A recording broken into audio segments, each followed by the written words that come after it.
Listening to The Sports Nuts. And good afternoon and welcome to another edition of the Sports Corner show. My name is Ralph Williams, along with my co-host by phone, Smokin Jim Frazier. And we have a great show for you today. I want to welcome you to the Sports Nuts Network. Also, we're on YouTube, Facebook, Twitter, X, and as I mentioned, the Sports Nuts Network. We are also simulcasted on Pensman Sports and Tiger Stripes Media as well. Also, don't forget to check us out on our radio affiliates, 95.5 KFCE in Terrell, Texas, TigerNation.com, Texas, and also Oklahoma, Missouri, 93.3 KJR in Seattle, the Hawaiian Sports Radio Network. I want to say aloha to our Hawaiian friends, and also 107.5 The Ticket in Montgomery, Alabama, and also FM or AM 610 in Albuquerque, New Mexico, 105.5 The Roar in Easley, South Carolina, and WGR Radio in Buffalo, New York. I want to thank all those folks for tuning in today to the Sports Corner show. We're here every Tuesday, 4 to 5 p.m., and also across the world, in Africa, Russia. We've been picked up in Australia and several other countries across the world as well and across the pond. All right, Smokin Jim, how are you today? We'll get to our rants after our guest, Chris Carter, because Chris has a schedule to keep, so I want to make sure we get him on and off. How are you, Smokin Jim? I'm doing good. Always great to have Chris Carter on. Bro. Oh, yeah, absolutely. All right, speaking of Chris Carter, we're going to bring him up right now. Chris Carter from the Pittsburgh Post-Gazette. And Chris, first of all, I want to say I'm sorry to hear about what happened with what's going on with the Post-Gazette and the May 3rd thing, but I just found out today that there's a group trying to put it together to buy and keep it going, so we'll see what happens, Chris. But first, how are you, and how's everything with you? Doing great, and beyond even the letter that you saw, there's been a lot of movement behind the scenes. I'm not at liberty to discuss all the things going on, but right. If you're a reader or a fan of the work at the Pittsburgh Post-Gazette, do not give up hope. Please continue to support us. We are fighting tooth and nail to keep this place open. We have a lot of great reporters, not just in sports, but all across the board. We do a lot of work that's great for our region, and I think a lot of people recognize that. I think the Post-Gazette is far from done just yet. So stay tuned for what we got going on, because there's a lot of great things coming from us, including myself and my work with my partners, Jerry Dulac, Brian Batko, Ray Fittipaldo, and our Steelers reporters. Paul Zeiss and all them guys. Yeah. Yep. And you know what? I got to give you guys credit. You guys have been very cooperative with my show. You guys are always available whenever I need you. especially Ray Fittipaldo for the Steelers. And then, when I've asked you and Jason Mackey and others to come on, never a problem, never a hassle, never a no, or you know what I mean? So, unlike some others whose names I won't mention. Adam says, hello, guys. Thank you, Adam. And also we have Transformer who says, okay. And there we are. All right. Okay, let's get started. Chris, Pittsburgh or say hello to Smokin' Jim Frazier. He's on the phone here, my co-host. Say hello to Smokin' Jim. What's up, Jim? How we doing? Hey, my man Chris, always good to have you on, bro. Always good to be here. All right. Hey, Chris, let's get started here. Pittsburgh Steelers have a new head coach, Mike McCarthy. He's putting together a coaching staff right now. I think everybody that's watching right now knows this, but I want your thoughts and feelings on Mike McCarthy. Do you think Smokin' Jim and I think it's the right fit for the Steelers at this time? What are your thoughts? I think it remains to be seen. We got to see what he does here as a coach. Of course, he's bringing in a lot of experience, 18 years. So, like how with Mike Tomlin, finished, stepped down with 19 years of experience. Mike McCarthy's bringing in a wealth of experience. And that could be a good thing for the Steelers. But there's many who also question the process of how they signed him, considering the Steelers hadn't conducted in-person interviews with either Chris Schuler or Nate Scheelhaase, two names that were in the coaching hiring cycle who still remain unhired as far as head coaching positions. They'll stick with the Rams for another year. But they were two of the younger names that people wondered, hey, should the Steelers stick to that formula that has worked for them for the last 50 years? You go back to 1969, when you go to Chuck Noll, Bill Cowher, Mike Tomlin, all of them were coaches in their 30s who rose up as defensive assistants, were first-time head coaches for the Steelers, and all of them won Super Bowls for the Steelers. And that's where I think when you look at this process, this is completely the opposite. Mike McCarthy is 62 years old. He's been NFL team that he's been the head coach of. And he's an offensive-minded coach, and he's already said he's going to be calling the plays. And so it's a bit of a different process in how they've gone about it. They're still filling out the staff right now. They still haven't signed an offensive coordinator to work behind Mike McCarthy. I like Mike McCarthy as a coach. I think he's been a good coach over his years. But the thing that I worry about if I'm the Steelers or Steelers fans right now is I look at everywhere Mike McCarthy has gone, he's had an established quarterback or a high-ranking quarterback that he's been able to inherit. When he started at Green Bay, he had Brett Favre. They already had Aaron Rodgers ready to take over for Brett Favre. Then when he got ousted in Green Bay, he went right to Dallas. They already had Dak Prescott ready to go. Right. And, listen, all three of those quarterbacks performed at high levels under him, and he's coached a number one scoring offense in the NFL 4 times in his years as head coach. But the Steelers do not have that established, long-time franchise quarterback on this roster right now. And that, to me, is going to be the biggest challenge for Mike McCarthy. Can he be part of drafting and developing a quarterback that fits into a system that takes off for the Steelers? If he does, I think that would put another feather in his cap, putting him towards more of that Hall of Fame trajectory that all three of his predecessors have been on. Right, exactly. I agree with you on that one. I'm hoping that for his offensive coordinator, I hope he brings in a pretty good name. I hear Scott Tolzien could be a possibility from the New Orleans Saints.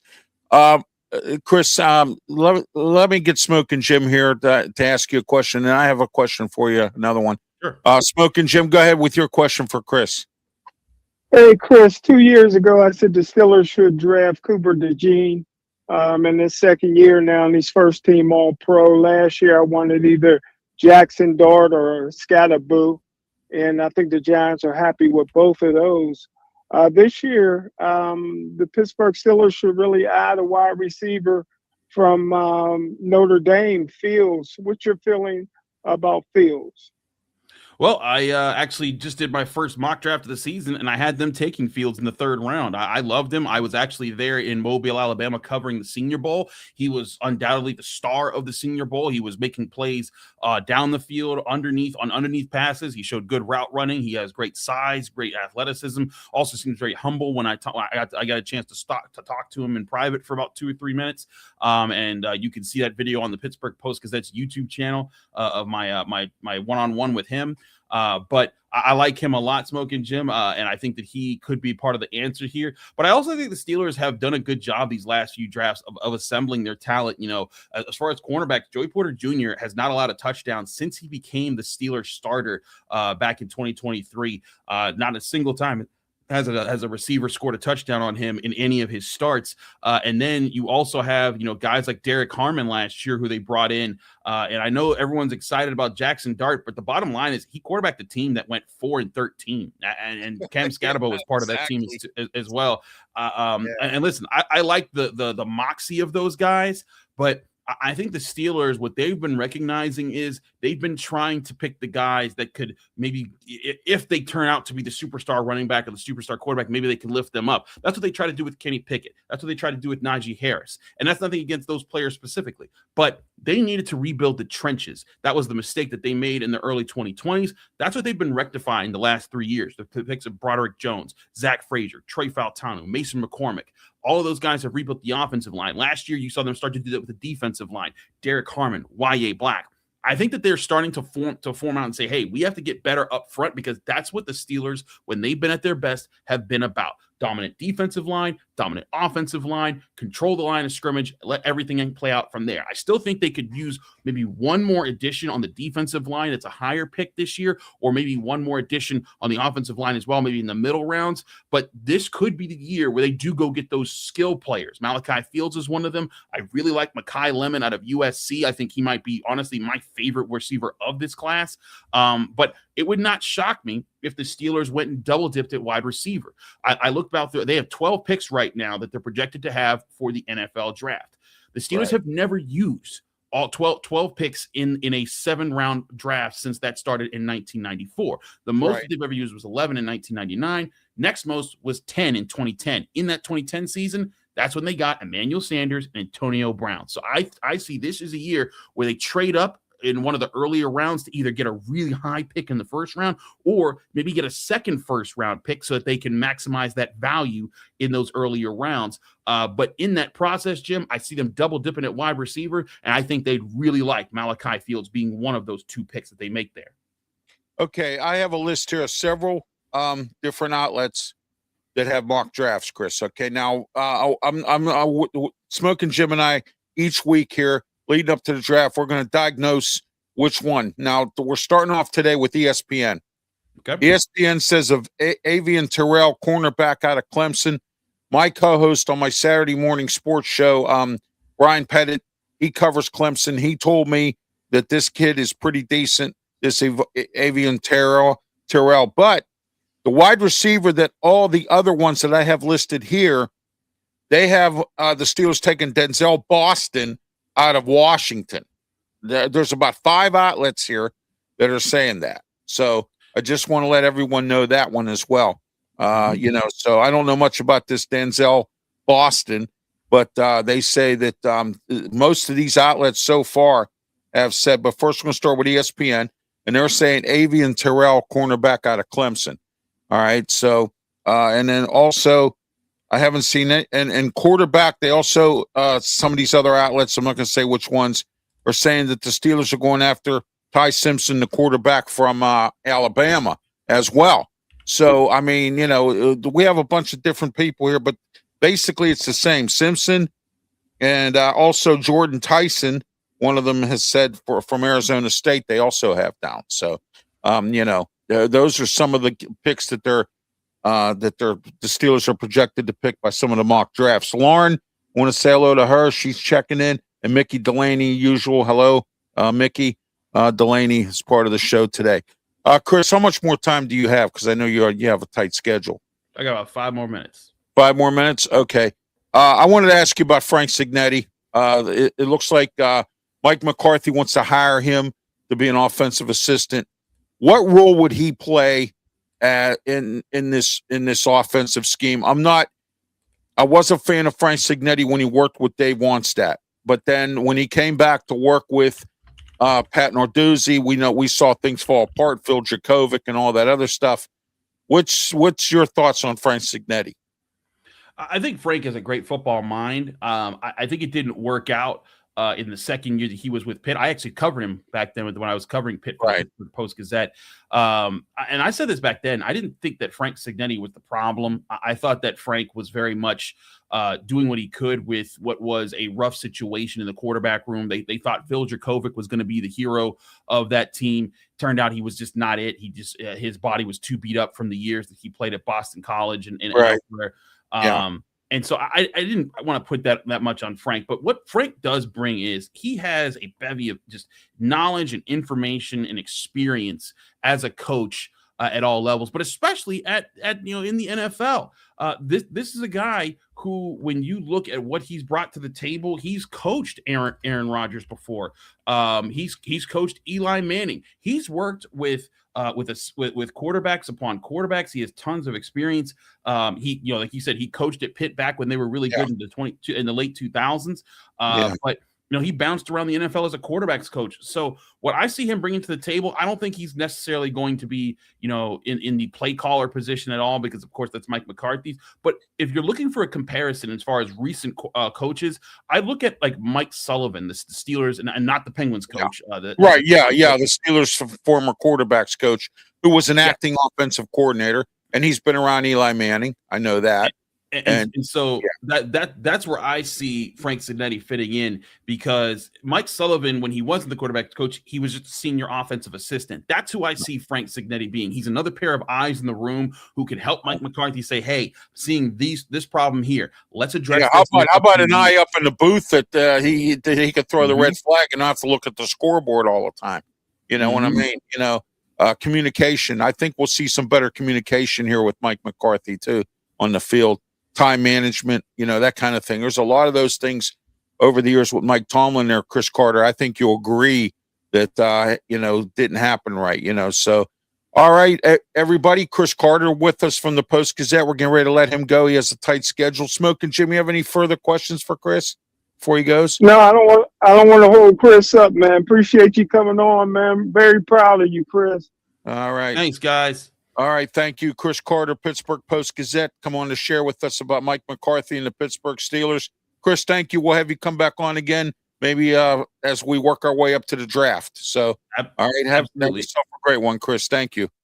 All right, Chris Carter from the Pittsburgh Post-Gazette. Catch his podcasts in the postgazette.com. They have several podcasts on there as well. Our friend of the show, Ray Fittipaldo, and Noah Howes, were also on some of them shows as well. All right. Also, hey, says Colden. Thank you, Colden, for being part of the show today. In the comments section as well. Also, mailbag, Ralph Williams, 737@gmail.com. We have I want to send some prayers out to Eden. She's a steady listener up in Alaska. She was recently involved in a accident on the Alaskan highway with her truck. They had to haul it out with a tow truck and everything. So could you please say some prayers for Eden, please? Steady listener up in Alaska and watcher of our programs. So I just want to let everyone know that as well, and our Alaskan audience up as well. All right, Smokin, Jim, let me ask you this: your thoughts on what Chris had to say, and let's go into some of these coaches that Mike McCarthy's getting ready to hire. What are your thoughts on this? I tell you what, man, Chris Carter's an expert, man. He studies his stuff, man. He can communicate it. Him and Jim Wexell is two of the best Pittsburgh's ever had. I would rate them number 2 and number 3, close in terms of their evaluation of the draft and whatnot. Of course, me being number 1. But hey, listen, man. I agree. My philosophy's never going to change, because it was a philosophy I inherited from Chuck Noll. Right. Take the best available athlete, man. All this trying. Yeah, you took Broderick Jones. What do you got? Yeah. You know what I mean? Yeah. They keep saying that. I call him Bumrick Jones. Yeah, exactly. Take the best available athlete, man. Cooper DeJean in the second year. It's first team All-Pro, not All-Pro, not mentioned pro. First team All-Pro in the second year. First white guy to do it since 1972 when Pat Fisher made the Pro Bowl, man. And then, yeah, nobody can win with the Giants, especially when the Giants was winning pretty good until Scatterboo went out. Yeah, exactly. Scatterboo Yeah. and Jackson Dart, man. Jackson Yes. Dart looked like Bo Nix in his first year. He led the team. The team was excited to rally behind him. He didn't get to play till late in the season. Right. You know, so hey, listen, man. You're looking for you you need a franchise quarterback, and the Pittsburgh don't have a future franchise quarterback right now. And this is a bad draft for quarterback. Yeah, it's not very good. Eli didn't, or not Eli, Arch didn't come out. And then also that kid from Oregon, he went back too. So, he was supposed to be in the draft as well. Checking in with us There's too much money. There's too much money in college NIL. football. Yeah, exactly. Yeah, why would you come That's out? right. That's right. Good afternoon, Jeremy Ballrick, friend of the show, checking in. Jeremy has the kneecap biting, covers the Detroit Lions and he has his own shows on 11 a.m. or I'm sorry, noontime on his YouTube channel. Check it out. Also, like and subscribe to all of our YouTube channels for the Sports Nuts Network. That includes Tiger Stripes Media with Brian Pettit, and also with Pensman Sports. Also, we all work together. On Saturdays, we have the Saturday Sports Show at 10 a.m. right here on our social media platforms and the Sports Nuts Network and our radio station platforms. Coming up at 5 o'clock tonight is today is the Wrestle Talk Show. Don't forget about that as well. I got to tell you, Smokin' Jim, we got a lot to talk about, man. Some stuff going on at WWE will make your head spin. I mean, it's one thing after another here. This Royal Rumble was just crazy this week. And, all right. Jeremy Ballrick says Dante Moore knew he'd get picked by the Jets, and he said he'd rather go fight for a starting spot with the Ducks versus Dylan Raiola. You know what? Dylan Riola's will be a good quarterback. He comes from that Raiola blood family. Dominic Raiola and all them guys. Remember them? Yeah. Oh yeah. Yeah, he comes from that family. So that's a fighting family, man. And they played offensive line too. So I mean, it wasn't like they didn't play a prominent position like that. But Smokin' Jim, some of the assistant coaches Mike McCarthy's hired so far. He still hasn't hired his offensive coordinator. Rumor has it's going to be Scott Tolzien, the quarterbacks coach at New Orleans. He rehired Tom Arth. I actually thought Tom Arth was supposed to, when the season was over, he was supposed to take a job somewhere else in the college or in the high school ranks, but I guess he decided to stay. The running backs coach is Ramon Shiong. Wide receivers coach is Adam Henry. And then still don't have a tight ends coach yet, but they're working on somebody. Offensive line coach, they got James Campen. I hear he's pretty decent. We'll see what happens there. And by the way, today, Smokin' Jim, I wanted to let you know that Matt Nagy was hired today to be the offensive coordinator. And I believe, hang on a minute. Oh, it's with the Giants. He's going to be working with Jackson Dart up at the Giants organization. He got hired today. Matt Nagy, who's making the move from Kansas City. He was the offensive coordinator under hold on a second here, under Andy Reid. So because the Jeremy says because the NCAA declined him another year of eligibility, that was another thing too about Moore from Oregon. So there you go with that. All right. Smokin' Jim, your thoughts on some more of what Chris had to say. Steelers with Mike McCarthy. We know he's going to get some experienced coaches in here. We're not going to see a bunch of yes men. We're going to see some guys who have been around the league, college, or wherever that are really good at coaching. And I like what I see here so far. We'll see what happens when the season gets started, what's going to happen here with the Steelers. I think they're going to get better. And he brings Matt Nagy to the Giants, says Jeremy. He brings the Tecmo Bowl playbook to New York. So there you go. Tecmo Bowl, more or less. All right. So Jeremy chiming in here from kneecap biting in the Detroit Lions as well. All right, Smokin' Jim, go ahead. Your thoughts on some more thoughts on the Steelers and some of these coaches that they're about to hire. Go ahead. Always, everybody knows you're the booking machine, but I tell everybody that there's nobody that knows more about the coaches, assistants, head coaches from college football right through the NFL, man. You are the expert on that. Hey, listen, I had all the confidence in the world that Mike McCarthy would put together a staff. He got the blueprint already. Hey, listen, some people say, hey, you need to do this. You can't hire the same old guys. You know what I mean? Hey, if it ain't broke, why fix it? If you look at Kurt Signetti's staff and how in the world he won at Indiana is almost impossible. Nobody's seen that coming. He got pretty much the same coaches he always had. You know what I mean? Right. They understand what you're trying to do. They understand the blueprint. They understand The foundation of what you want to do. Man. Yeah, they understand all that. And, Right. Yeah. Yeah. And that's the type of people you want commitment. around you. You don't want, Yeah. again, I got nothing against Mike Tomlin, but you know what? I beat him up a lot. But one thing I was very upset about was these yes men coaches that he brought in.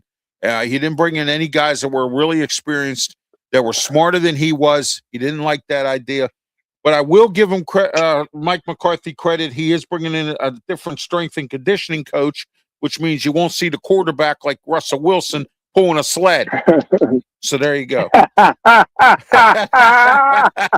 Remember we talked. Good. I forgot about that. Remember we talked about the sled? Yeah, I forgot all about Russell Wilson that. got hurt because he was pulling a sled that he probably shouldn't have been pulling.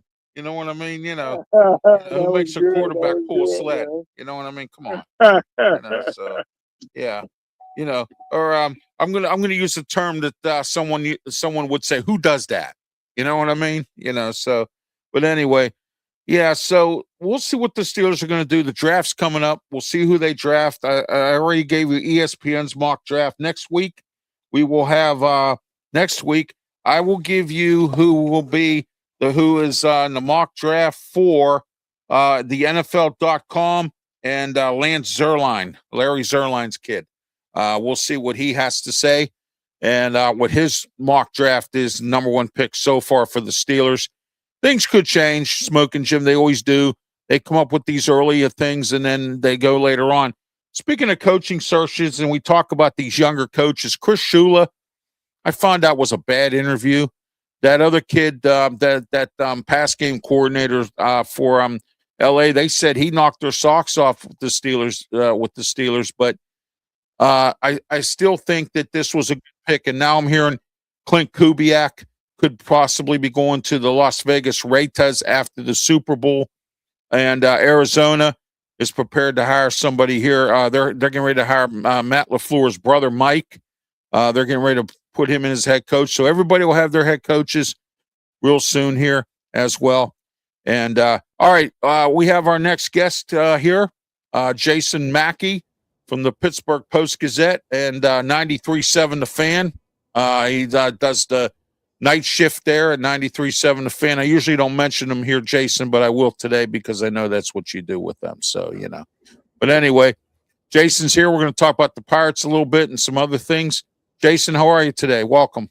I'm doing great, man. Thank you for having me, Ralph. Good to talk to you. Oh, anytime. It's been a while. So I just want to touch some base with you. I understand now you're covering the Pirates for the Pittsburgh Post-Gazette. Say hello to Smokin' Jim. He's on the phone here. Smokin' Jim, my co-host. Say hello to Jason Mackey. My man Jason, what's up, brother? Not too much. Not too much. Looking forward to going to Florida. Yeah, there you go. All right. Jason, tell us a little bit about the Pirates this year. And is McCutchen going to get a contract here? I hear they're sitting down. There's supposed to be a meeting this week with Bob Nutting or something. Is he going to get a contract? Is he going to stay? Is he going to go?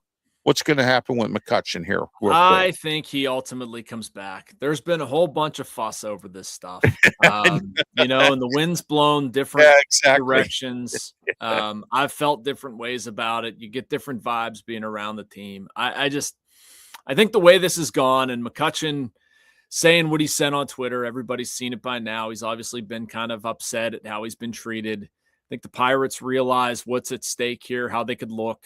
I think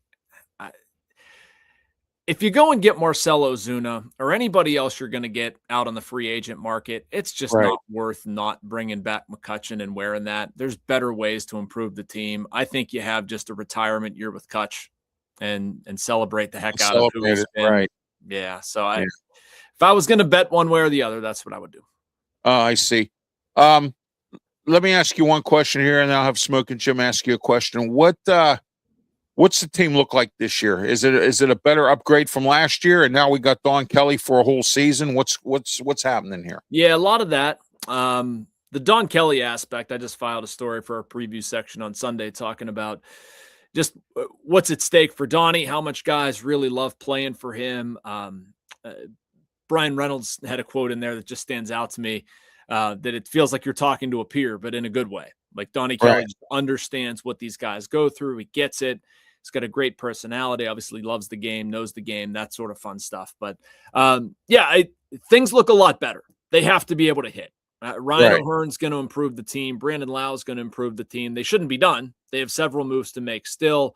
You need production from Jared Triolo and Henry Davis. Obviously, we haven't seen these guys, swing. We're just going based on what we saw last season. But there's a much greater amount of optimism right now, even when we talk about guys bouncing back. Brian Reynolds, O'Neal Cruz.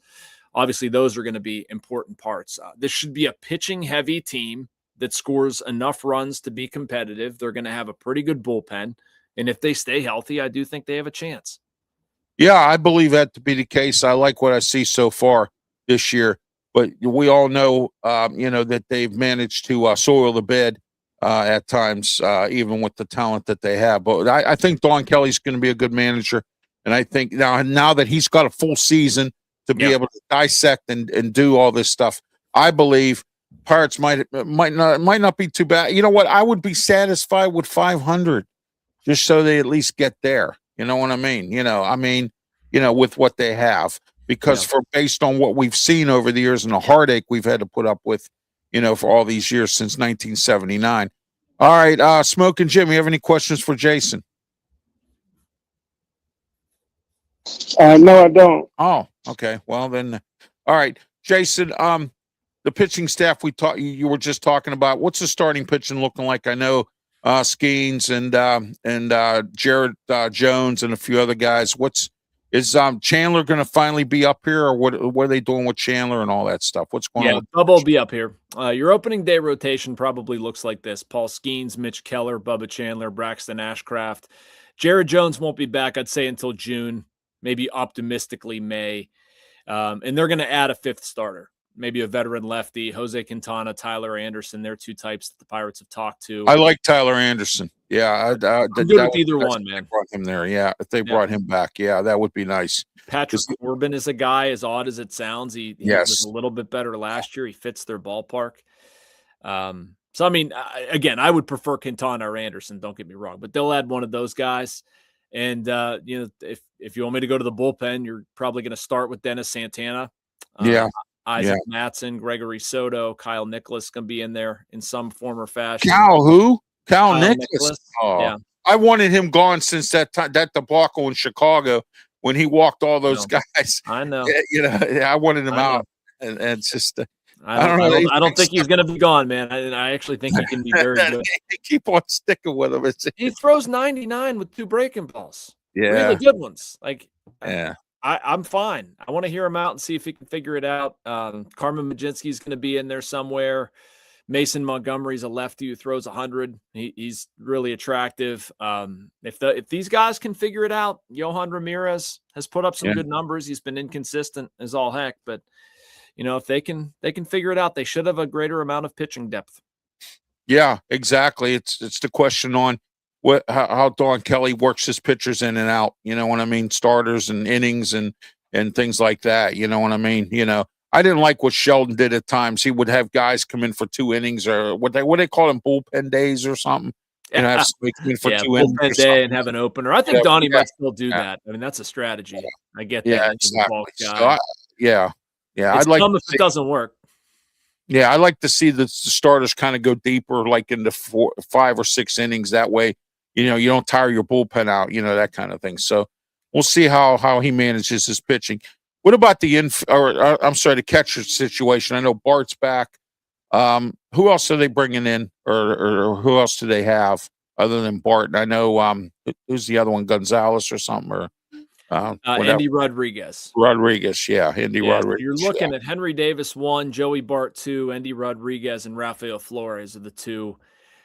As of now, they would start with AAA. It wouldn't surprise me if they move Joey Bart. He has trade value. They need a third baseman that could align with the trade to ship him out and get somebody back. If that happens, maybe they sign a veteran backup, like a Jason DeLay, Andrew Knapp type. Or maybe they just roll with DeLay. Wow, that's a name. I just mean that type, like a defense first, singles hitting, 230 average, nothing sexy, but can catch a good game. Get him for a league minimum, like that type. But Henry Davis is going to be your guy. Henry Davis is the guy to focus on. I mean, he's going to catch Skeens, Keller, Bubba, maybe Ashcraft too. He's come along nicely defensively, just has to hit. I mean, his offensive stuff to this point hasn't been good enough. But wow, that's crazy. He's a 1-1 pick, works his tail off. Like a lot of guys, they're going to stand by him, and they should. They should. Right, exactly. Davis, he's done well enough defensively. Guys like throwing to him. He has value, but yeah, they need him to hit. Oh yeah, they do, absolutely. Spring training starts. Pitchers and catchers report next week? Is that it? Yeah. So the first workout for pitchers and catchers is the 11th. A few of the guys that are participating in the World Baseball Classic will be there on the 9th, but officially the 11th. I see. Okay, I was just curious to see. I knew they got started sooner or later here. At least you get to enjoy the warm Florida weather, and unlike this cold Arctic stuff that's going on around here. You're telling me. It's crazy. Oh, absolutely. I know what you mean. So it's a crazy situation. What about the infield? I know, we need a third baseman. Is Triola going to get his hitting up to speed? Because I know that was one of his major problems over, last year. He wasn't even hitting his weight from when I saw there for a minute. But what's going on with him? I sure hope so. He's going to play a pretty good amount. And whether it's a shortstop or third base, like I expect to see Jared Triolo in the lineup a lot of days. Can he continue what he did over the last 2 months? It's anybody's guess. He made a nice mechanical adjustment, looked like a different player, got into some power, was OPSing, I think, about 770, somewhere in that range. That'll work.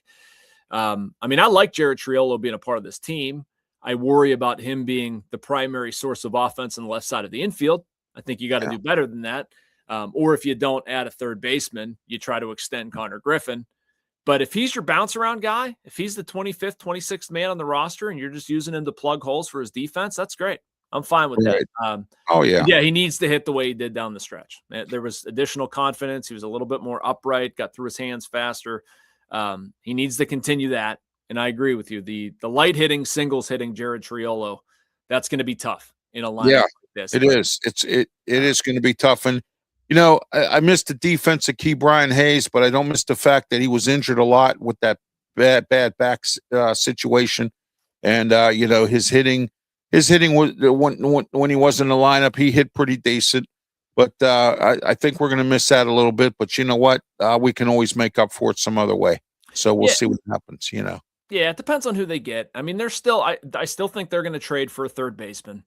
I wish they would have signed Eugenio Suarez. I understand why they didn't. I don't understand why they didn't. I should say I'm not surprised that they didn't. Right, exactly. Yeah, that's what I mean by that. But like Brett Beatty's out there, Mark Vientos is out there. I've heard they're not terribly, like Alec Boehm is out there, but I don't think that's a live conversation. Two Mets guys a little bit more likely. Who else is out there? Isaac Paredes is somebody who would fit from the Astros.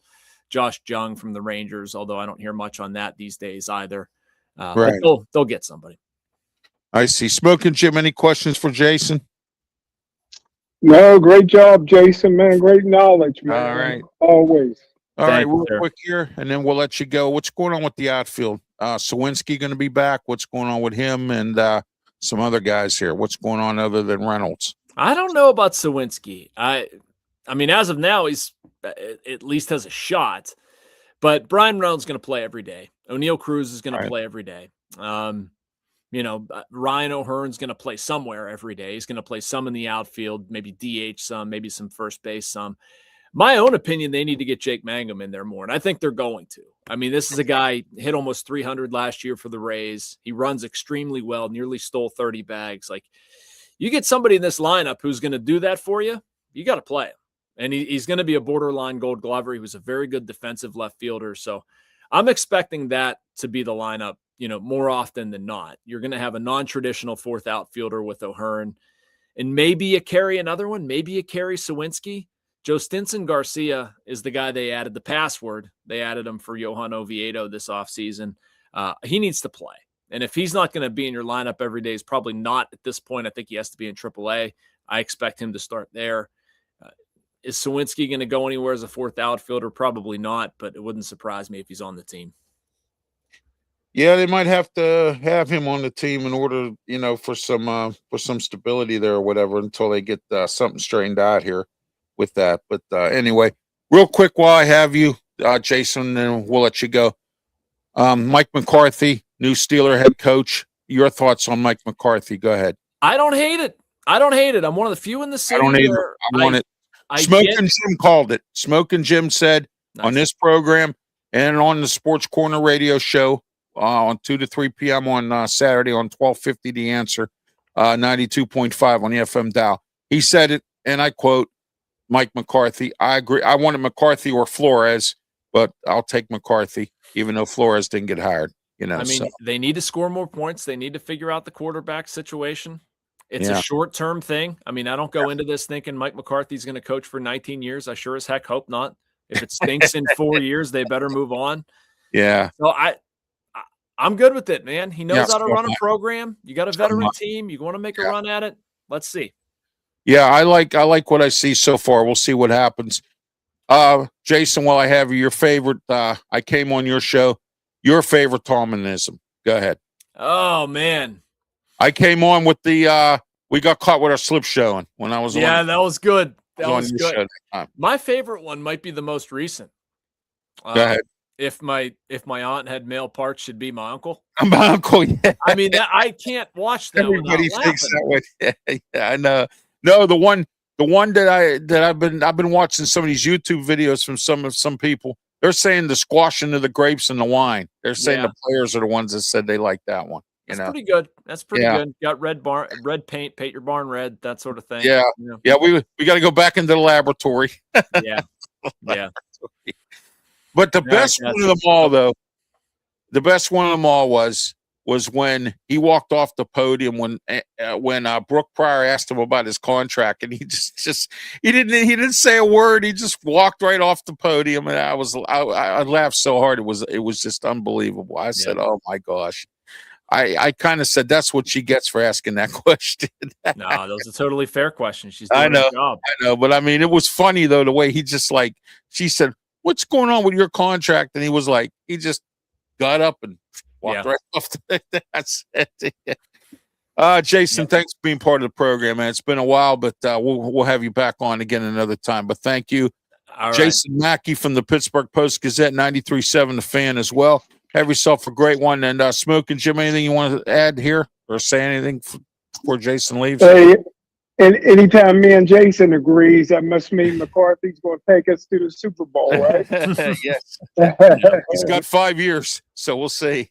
All right, Jason. Thank you. Guys. Have a good one. Take care. Thank you. All right. That was Jason Mackey, Pittsburgh Post-Gazette, breaking down what's going on with the Pittsburgh Pirates.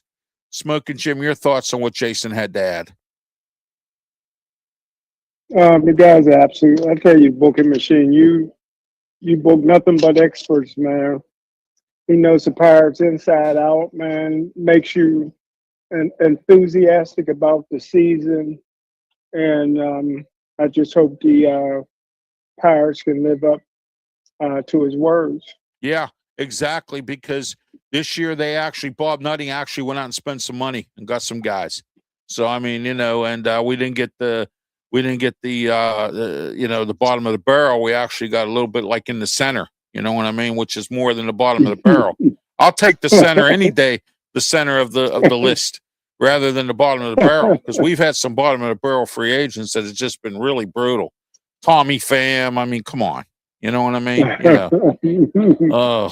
I mean, and Ben Cherington, I think this year with Don Kelly being full-time manager, Ben Cherington, if this team does well this year, he'll save his job. If they don't do well this year, I think he goes. I thought he was going to go after last year because of the bad season and firing of Sheldon, but I think they fired Sheldon, and then now Sheldon's going to show us what he's made of. He is now the new manager of the Minnesota Twins. So let's see what he does elsewhere. Was it the players or was it him? That's what you got to look at here. When a manager moves or a coach moves on to another job, let me give you an example. Atlanta now has Kevin Stefanski. He coached in Cleveland. Can Stefanski coach better in Atlanta? He's bringing in some guys, and I'm going to use Tomlin thing here. Guys. He brought in some guys that, might be a little bit better off than what he is. And then the Browns have hired Todd Monken to be their head coach. And, we'll see where he goes, former offensive coordinator of the Ravens. Ravens have hired, and then the Ravens have a new coach. So everybody out here, all the coaching vacancies are pretty much full, except for the Las Vegas Raiders have made it official, but they said it's Clint Kubiak. So let's. What do you think of the staff that the Ravens put together, man? I think it's okay. I mean, I don't see how they could do no wrong. I mean, Harbaugh's voice, I think, was getting a little rough there, and there was some infighting between him and Lamar Jackson, I believe, and I think some of the players revolted. I'm not real sure, but I mean, I do know. So let me see here. Oh, Joe Lombardi. Wow, they added him to the staff, the Ravens. And Anthony Weaver is the defensive coordinator. I wanted him with the Steelers. I thought McCarthy should have hired him over Patrick Graham, because I think Weaver's a better defensive coordinator, but that's just my opinion, because Graham's been to several games. I agree. And I sort of, I'm not trying to be ignorant to the fact of the McCarthy bandwagon here, but I'm not sold on Patrick Graham. I mean, I'm really not. He has to show me something, because he's been with several teams, and the teams that he's been with, their defense really hasn't been that great. And so I want to see something out of him. And I'm sure that if he stinks up the joint, McCarthy will waste no time getting rid of him. You know what I mean? But you got Anthony Weaver there, and Eddie Faulkner, former Steeler running back coach and co-offensive coordinator at one point, has joined the Ravens staff. So, Baltimore's going to put together a really good staff there. I think they're going to be okay. I think the Steelers, of all the teams in the AFC North, Smokin' Jim, have the best chance of winning it again, because, Cleveland's got Todd Monken. We don't know what to expect from him. The Ravens, they're sort of rebuilding as well. And Cincinnati, Zach Taylor, he's hanging on by a thread. He had to fire all his assistants, and he don't want to fire them. And they told him, if you don't fire them, we're firing you. So he fired them. And, I guess he's got one more season to show us something. So we'll see. I mean, Cincinnati has had a bad defense. They've had bad offensive lines. We saw that in the Super Bowl against the Rams. The Rams ate them alive in the Super Bowl. And their offensive line has been bad. Burrows is hurt every other time. Ladarius Mims is a bum, and I'm glad the Steelers didn't draft him. Yes, he is. He's a bum. Jesus, he a bum. And he was on several mock drafts. I mean, and then the Steelers ended up drafting Bumrick Jones, but I mean, we'll see where that goes. And so I think the AFC North is. I think the Steelers have an opportunity with Mike McCarthy to take it this year. Now, if they would have, go ahead. How are you going to celebrate? How are you going to celebrate number 7? I don't know. I'll celebrate it like I always do. When my first wife was alive, we always had a Super Bowl party, And when my wife was alive and I was married to my first wife, we were able to watch 3 Super Bowls and we had 3 parties. The 95 one with Dallas, you know. I'm talking about New England winning number 7. How you going to celebrate that? You celebrating that one? No, I'm not celebrating that one. I want Seattle. Because I think New England's going to pull the upset. I don't think so. I think Seattle got a really good football team. They got an aggressive defense. Sam Darnold's on a roll, although he's hurt a little bit. He's got an injury, but he's on a roll. And I think with their but I'll tell you what, though, I would be suspect if Seattle was to lose this game because of bad play calling by Clint Kubiak, and you wonder if you're a Las Vegas Raiders fan, if you want Clint Kubiak as your head coach, if you're going to screw up the Super Bowl. I mean, you think about that for a second. Good point. Good point. You think about that for a minute. Do you want a guy like that screws up the biggest game of your life, okay, as to be your head coach? That's going to be the question. And, I'm interested to see what Mike Vrabel's going to bring. That's what I'm interested to see, with his defense. Well, I got 2 words for you. What's that? Drake May. Yeah. MVP, brother. Yeah. Yeah, he was there for the Steelers. They didn't take him either. He was there. I think he was there. The Steelers didn't take him. So I think he was last year's draft, right? Yeah, he was. Yeah. He was good in North Carolina. He did a really good job there. So yeah. We'll see what happens there as well. All right, real quick here, Smokin' Jim. We got about 3 more minutes left in the show here before we got to get ready for Wrestle Talk coming up at 5 o'clock. Men's basketball looking really awful. Jeff Capel and the gang losing games left and right here. I'm surprised he's not gone yet. I really wish Alan Green would pull the trigger here on somebody. I thought Narduzzi was going to be gone, but obviously that didn't happen. And I think Narduzzi saved his job by going 8-4 this year, despite the fact they lost the bowl game. But I think he saved his job. But anyway, I don't know what's going on over there. And now they want to cut back the seating in the Acrisure Stadium. It makes sense. I brought up the fact that when I worked at Acrisure Stadium, ESPN, the game was on ESPN that night. They were playing the South Florida Bulls when it was the old Big East, and they came down and handed us tickets and they told us that they were giving tickets out to the people in the upper bowls and bringing them down so that it would look better for TV. And it's pretty sad that when Pitt's on TV, you got to look at nobody in the stadium. So I don't blame Pitt for doing what they're doing football-wise with Acrisure Stadium. Your thoughts on both? Hey, I agree with you. I thought Capel was gone many times. He must have some pictures on somebody, but you talking about life is about the decisions that you make. And he made a bad decision leaving Duke to come to Pitt. Yeah. And he was in over his head. And I never thought Narduzzi would get fired. This guy just got 9 lives. He'll probably end up getting he got a contract at 2030 or whatever. Yeah, 2031, I believe it is. Yeah, 2031. And I hear the buyout's so high. I hear the alum can't afford it. So that's what I heard. So it's just unbelievable to me. Pitt football's an embarrassment. You got a alumni base that is huge. If people can get to Penn State and sell out 110,000 for every home game, no matter who they play, Pitt should be able to get 60,000 in there. They make all these excuses for the students. But the students have no problem getting to the South Side every Saturday night. No, exactly. Yeah. And every bus, there's 100 buses that run from Oakland to downtown Pittsburgh, and all you got to do is walk across the bridge. Yeah, exactly. It's not like it's or take one of their school bus shuttles that they have. Yeah, because they have several school bus shuttles that'll take you there for free right to the stadium. So every port authority coming through Oakland is going to downtown, and these Yeah. kids got more excuses not to get over there. I don't think it's the kids, more or less. I don't believe that. I believe they show up. You see the student section shows up.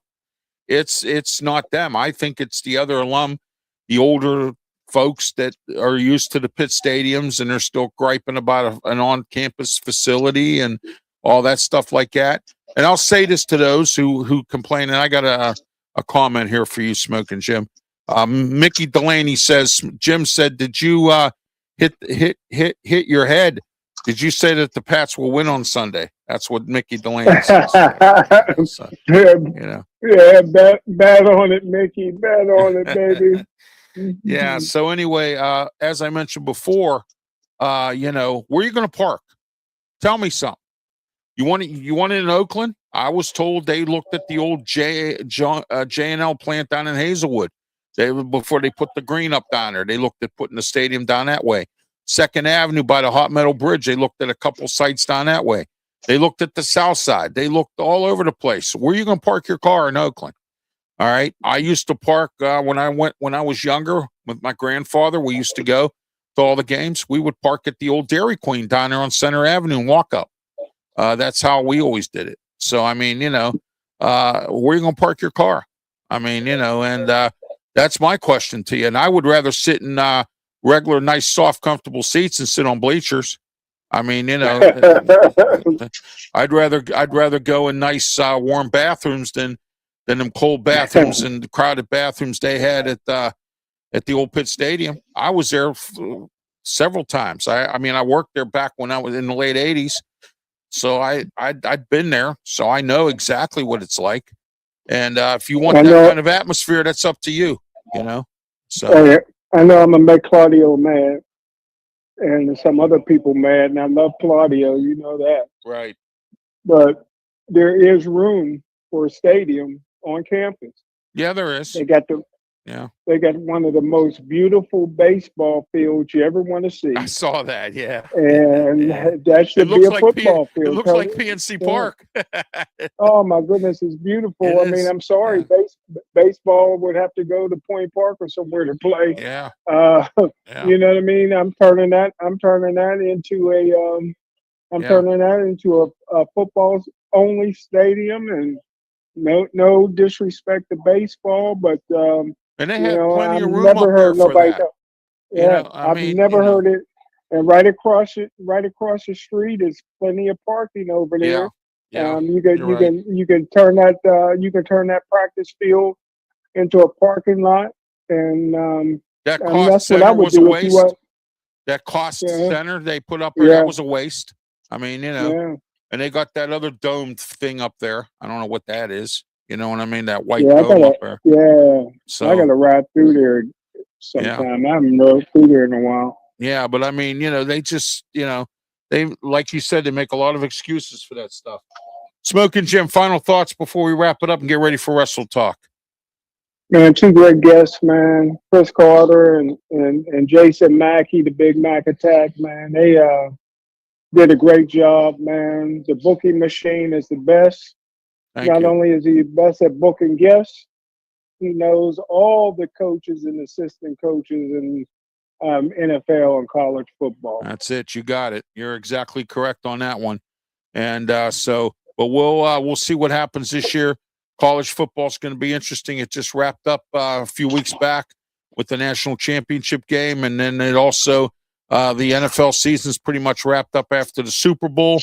But the NFL never wraps up. It's a 365, 24/7 kind of thing. Coaching changes, players moving around, all kinds of stuff going on. Even off-season workouts they talk about. It's a whole lot of everything there, and we'll see what happens. Smokin' Jim, your thoughts real quick on the Hall of Fame inductions for this year. What do you think? Well, sometimes you got to pay the price, man. Roger Goodell swept this Spygate and all that under the rug. So Kraft and Belichick didn't get in. I'm sure they'll get in eventually. But sometimes you got to pay a price, even if it's a small price, man, and not be a first ballot Hall of Famer. So I didn't have no problem with it.